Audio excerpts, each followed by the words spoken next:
Fala, discípulo! Vamos continuar conhecendo os livros históricos? Vamos hoje falar de Neemias. Neemias 6, 15 a 16 diz o seguinte: O muro ficou pronto no 25º dia de Elu, em 52 dias. Quando todos os nossos inimigos souberam disso, todas as nações vizinhas ficaram atemorizadas e com orgulho ferido, pois perceberam que essa obra havia sido executada com a ajuda de Deus.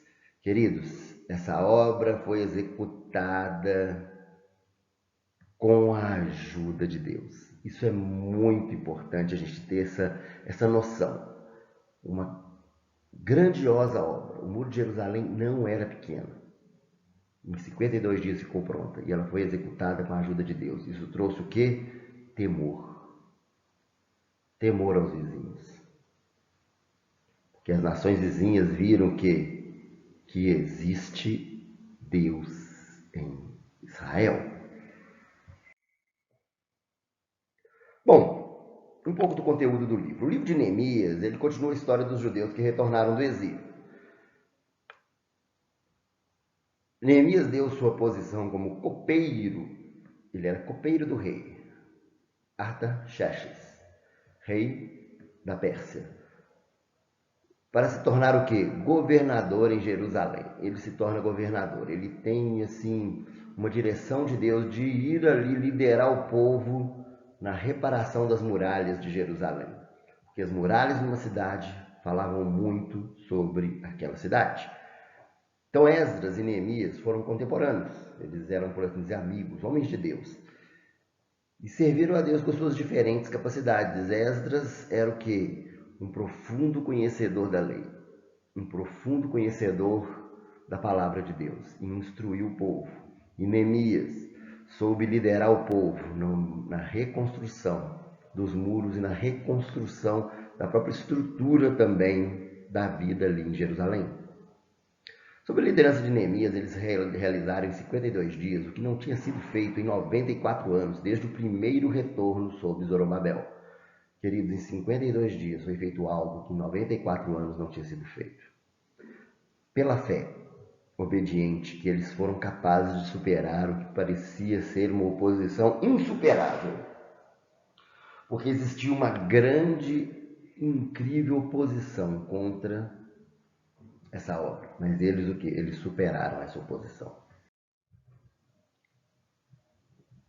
Bom, o que nós temos aqui, queridos? Nós temos que a primeira parte do livro de Neemias, capítulo 1 ao 7, pode ser chamada as memórias de Neemias, porque o próprio Neemias é que conta o que ele fez. É o momento que ele volta para Jerusalém para reconstruir as muralhas. A grande questão é que haviam muitos inimigos. Mas, finalmente, o que? A construção chegou ao fim. Em 52 dias as muralhas foram reconstruídas e foram inauguradas.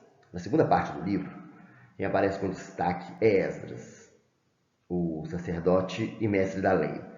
Que, na verdade, o livro de Neemias continua falando sobre essa restauração do povo voltando do cativeiro.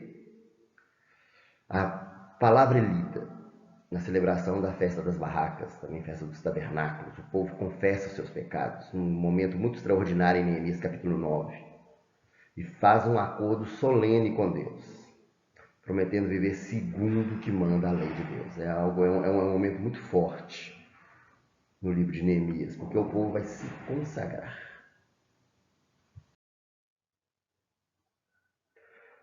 Bom, os propósitos. O tema importante é a obediência de Neemias. Ela é citada explicitamente em todo o livro, já que o livro é baseado em suas memórias e relatos em primeira pessoa. É muito bom a gente ver a postura de obediência de Neemias em diversos momentos.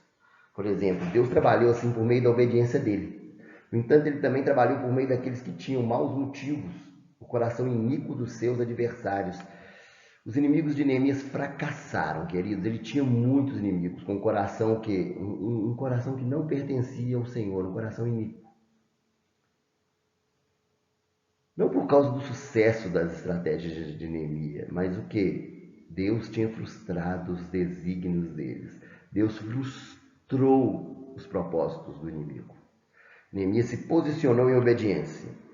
E nós vemos o que em Neemias 4,15 declara explicitamente: Deus frustrou os propósitos, os desígnios dos inimigos. Deus usou a oposição do adversário de Judá para levar o seu povo a se prostrar de joelhos, do mesmo modo em que usaram o favor de Ciro para levar de volta o seu povo à terra prometida e para financiar o projeto de reconstrução. Deus usou Ciro não apenas para libertar o povo, mas também para quê?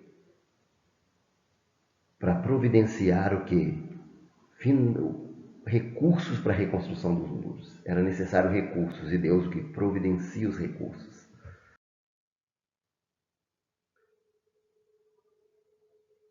Neemias reconheceu o verdadeiro motivo da sua estratégia para repovoar Jerusalém. O meu Deus me pôs no coração. Deus colocou isso no coração de Neemias. Uma coisa que a gente precisa entender é que Deus coloca a obra dele no coração da gente. Outro tema em Neemias, como em Esdras, é a oposição. Existiam muitas oposições para que o povo novamente se levantasse como povo de Deus, como povo ali na terra dele. Os adversários de Judá deram início a boatos que o povo de Deus tinha se revoltado contra a Pérsia. Existia muita boataria ali no meio, como é dito hoje, muitas fake news, dizendo em que o povo estava querendo se opor ao governo da Pérsia. O objetivo era o quê? A intimidação. O inimigo ele sempre quer o quê? Intimidar. Para atrasar o que? A reconstrução dos muros. O inimigo nos intimida para quê? Atrasar os propósitos de Deus em nossas vidas. Apesar da oposição e da corrupção e das dolorosas divisões internas, Judá concluiu a reconstrução dos muros em apenas 52 dias, como nós vimos ali no capítulo 6. Judá experimentou um reavivamento depois da leitura feita por Esdras, ali no capítulo 8, e celebrou as festas dos tabernáculos. O avivamento veio quando a palavra foi lida. A leitura da lei. Após a leitura da lei, o povo entra num precioso avivamento. Obrigado, queridos, e até a próxima aula.